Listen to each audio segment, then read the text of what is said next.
Bom dia, sétimo ano, tudo bem? A nossa aula de ciências de hoje nós vamos fazer a correção da página 278 do nosso livro e vamos continuar o capítulo 2, do livro 3. Espero que estejam todos já com o nosso livro, tá? Em mãos, vamos lá? Vamos agora fazer a correção, página 278, desenvolver e aplicar. Observe a representação anterior, ou seja, nós temos aí uma cadeia, um conjunto de cadeias alimentares formando uma teia, e do lado bem pequenininho uma cadeia alimentar.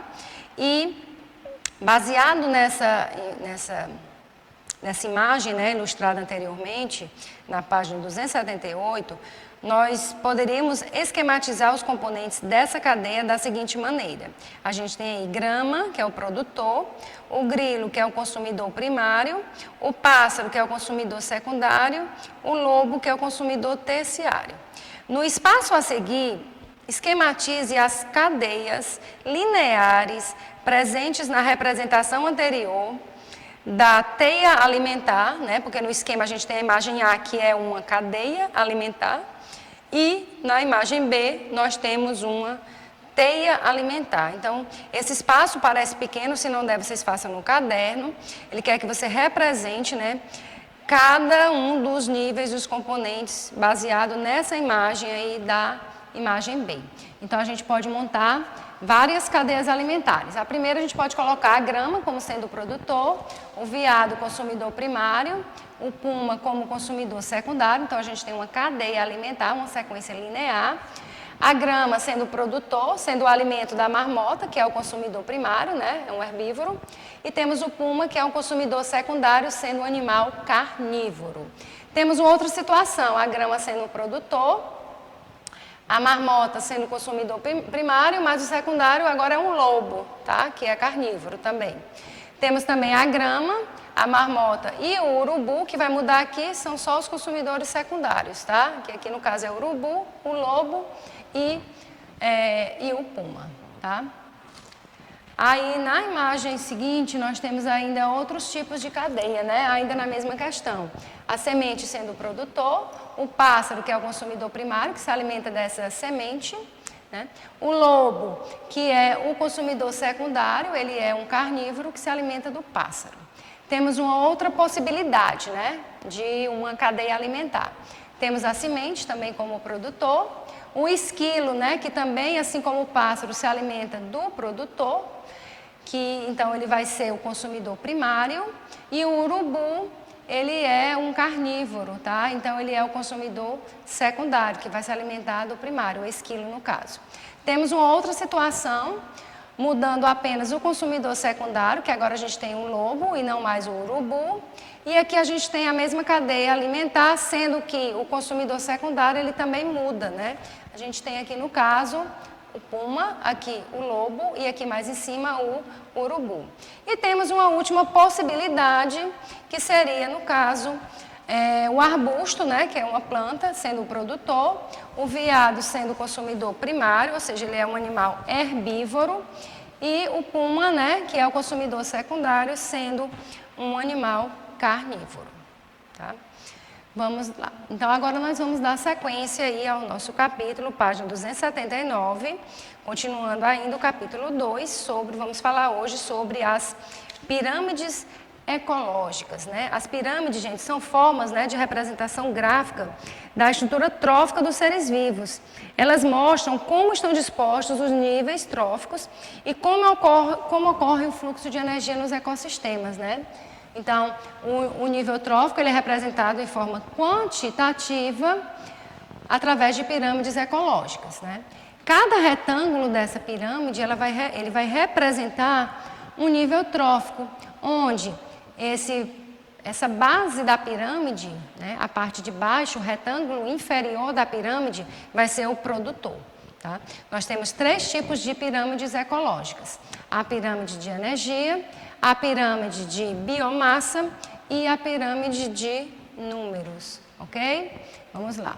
Então, primeiramente, nós vamos falar sobre as pirâmides de energia, Então, nós vimos anteriormente que o fluxo de energia nos ecossistemas, ele é unidirecional e ele é decrescente, ou seja, ele vai sempre da mesma direção. do produtor para o consumidor primário, consumidor secundário e assim sucessivamente. E nós vimos também que o fluxo de energia, ou seja, a quantidade de energia nos ecossistemas, ele vai diminuindo à medida que passa de um nível trófico para outro. Então, aqui nós temos as pirâmides, que são representadas por retângulos, né? A base é sempre representada pelo produtor. O nível que fica em cima dele, né? Nesse outro retângulo aqui, nós temos o consumidor primário, em cima o secundário e assim sucessivamente. Então aqui a gente tem uma pirâmide vista de lado, aqui a gente tem uma pirâmide, né, já numa visão tridimensional. Então a pirâmide de energia, ela mostra o quê? Ela mostra a quantidade de energia que é transferida, né, de um nível trófico para outro. Então como nós vimos, né, esse fluxo ele é o quê? Unidirecional e ele é direto.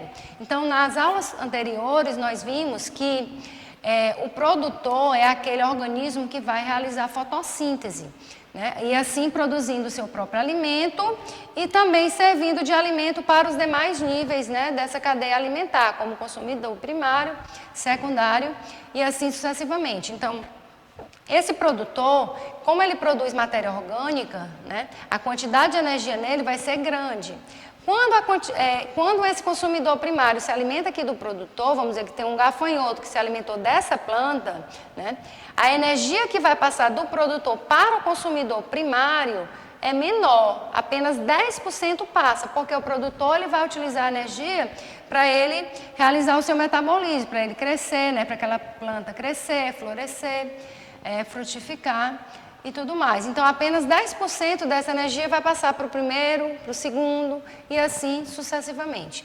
Então, na pirâmide de energia, sempre, né, ela vai ter o ápice voltado para cima. Ela nunca vai ser invertida. Por quê? Porque ela demonstra a quantidade de energia que tem num nível para o outro, né? E a gente viu que é unidirecional, porque vai sempre do produtor para os consumidores, e é decrescente, porque ela vai diminuindo à medida que passa de um nível trófico para outro, tá? Aqui a gente tem uma outra pirâmide, né, de energia, tá? Parte dessa energia também ela vai ser perdida, né, na forma de calor. Aqui a gente tem a base, que é a parte mais larga, são os produtores, consumidor primário, secundário, terciário, quaternário, né? Lembrando que as pirâmides ecológicas, elas não têm um canto para os decompositores. O único inconveniente da gente representar uma cadeia alimentar pelas pirâmides é porque não há como nós colocarmos os decompositores, tá? Não existe, tem apenas o do produtor e dos demais consumidores. Agora nós vamos mostrar a pirâmide de números, né? Números, ou seja, envolve a quantidade, né, de indivíduos que tem em cada nível trófico. Ela pode ser de 3 tipos, tá? Ela pode ser direta, ela pode ser invertida ou com níveis tróficos alternados. Aqui a gente tem nessa primeira situação A, uma cadeia alimentar, né? A gente tem aqui embaixo o produtor, né? Esse produtor ele vai ser o alimento do consumidor primário, que é esse gafanhoto. Tá? O gafanhoto vai ser o alimento do sapo, que seria o consumidor secundário. Se a gente for representar essa cadeia alimentar aqui por uma pirâmide, né, nós teríamos essa representação aqui. Eu teria quantidade de 5.000 plantas, né, se eu tivesse uma quantidade de 5.000 plantas, 700 gafanhotos e 30 sapos, eu representaria essa pirâmide de número dessa forma. Maior número, né, vai colocando embaixo, tá? Então, as plantas seriam o produtor, o gafanhoto consumidor primário e o sapo consumidor secundário. Já na imagem B, a gente tem uma pirâmide de número invertida, tá? Ou meio que alternada, né? A gente tem aqui o produtor, que é essa planta, temos aqui uma lagarta, que seria o consumidor primário, e um pássaro que se alimenta dessa lagarta, sendo o consumidor secundário. Se eu tiver apenas uma árvore, ou seja, uma planta, e essa planta tiver, né, impregnada com 700 lagartas, né, que vão ser alimento de 20 pássaros. Então, aqui eu tenho a parte menor da pirâmide, só um indivíduo, uma árvore.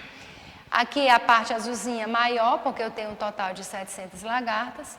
E aqui um pouco maior que aqui embaixo, né, mais espesso, né, esse retângulo, que na verdade está como uma parte alongada, que seria apenas 20 pássaros, tá? Dessa forma aqui também seria uma pirâmide de número. Então, diferentemente da pirâmide de energia, a pirâmide de número, ela pode ser invertida ou alternada, né? Aqui a gente tem, ó, produtores, 1000 plantas, né, 300 gafanhotos, sendo alimento de 20 aves. Se eu tiver aqui só 3 plantas, eu posso ter aqui como consumidor primário 1000 besouros, né, e aqui 20 aves. Então, o tamanho, né, desse retângulo vai ser de acordo com a quantidade de indivíduos, tá? Então, aqui no caso, ó, era até para ser menor, né, gente, ó, 3 IPs, né, era para ser mais curtinho como esse aqui. Tá bom? Agora nós vamos falar sobre a pirâmide de biomassa, né? O que é biomassa, né? Bio quer dizer vida, né? É a massa viva, ou seja, ela vai representar a quantidade de matéria orgânica que o organismo vai apresentar em cada um dos níveis tróficos, né? Ou seja, qual é a sua biomassa? É o seu peso, né? É o peso que você apresenta. Tá? Então, quando a gente compara, por exemplo, uma mangueira, né, um pé de manga, que é bem grande, com um pezinho de alface, por exemplo, a gente vê que a mangueira ela vai ter uma biomassa bem maior. Né? O que é a biomassa? É toda essa massa viva, é o que compõe aquele ser vivo, certo? Então, a biomassa, ela tem, geralmente, ela é maior aonde? Nos produtores. Essa pirâmide de biomassa, ela vai medir o peso dos indivíduos, né? Ela pode ser direta ou ela pode ser invertida. Então, se eu tenho aqui, por exemplo, 10.000 quilos de biomassa de produtores, tendo 1.000 quilos, né, de biomassa do consumidor primário, secundário, terciário e quaternário. Eu posso representar dessa forma, tá? Então, a pirâmide de biomassa, ela expressa a quantidade de substância viva, né? Ou seja, em cada um dos níveis tróficos. Aqui nós temos também uma pirâmide de biomassa. Então, aqui a gente pode observar que ela pode ser normal ou ela pode ser invertida. Se eu tenho aqui 10 toneladas de soja, né? Aqui eu tenho 1 tonelada de gado e aqui eu tenho 70 quilos, né? Que seria o peso de um homem, tá? Então, ela pode ser dessa forma, né? A soja, que 10 toneladas de soja vai ter muito mais peso, né, do que um homem de 70 quilos, por isso que essa parte aqui da base é maior, é o produtor. O gado seria o consumidor primário, o herbívoro, e o homem seria o consumidor secundário. Já aqui nós temos uma pirâmide de biomassa invertida, onde o fitoplâncton, né, fitoplâncton são algas planctônicas, são algas que vivem naquela parte superior da lâmina de água, né, lá no mar, tá certo? São as microalgas, elas ficam na lâmina superficial da água e esse fitoplâncton ele tem uma biomassa menor do que o zooplâncton, que são os pequenos animais ou larvas de animais que se alimentam dessas águas, né, dessas algas, desculpe. Então, nesses ecossistemas, né, a biomassa do fitoplâncton ela pode ser menor do que a do zooplâncton, como a gente observa aqui, né? A inversão da pirâmide ocorre porque a biomassa é relativa apenas àquele momento, não considerando a velocidade de redução do fitoplâncton, de reprodução do fitoplâncton, porque o fitoplâncton ele se reproduz muito rapidamente, né? A reprodução dele é muito maior do que a do zooplâncton, e isso permite a sua renovação bastante rápida, né? Se for medida, por exemplo, a média de um ano inteiro, né, a gente observando o quanto o fitoplâncton reproduz e o quanto o zooplâncton reproduz, né, nós podemos observar que a quantidade média do fitoplâncton vai ser muito maior do que a quantidade média de zooplâncton. Isso se a gente observar um intervalo de tempo bem maior, tá? Caso contrário, nós vamos ter essa pirâmide aqui, onde temos como a base o fitoplâncton e aqui o zooplâncton. Então, eu tenho aqui uma pirâmide de biomassa no ambiente aquático e aqui eu tenho uma pirâmide de biomassa do ambiente terrestre, ok? Certo? Então, essas pirâmides são realmente formas, né, de nós representarmos as cadeias alimentares, né, em forma de configurações gráficas. Lembrando que numa cadeia alimentar vai ter o canto para o decompositor. Em uma pirâmide não existe local para os decompositores, tá? Lembrando também que a única pirâmide que nunca pode ser invertida é qual? Pirâmide de energia. A quantidade de energia nos ecossistemas ela é decrescente, ela vai diminuindo à medida que passa de um nível para outro, tá ok? Então a nossa aula de ciências vai ficando por aqui, tá? Na próxima semana a gente continua o capítulo 2. Tenham todos um bom estudo e uma boa semana, gente. Tchau, tchau.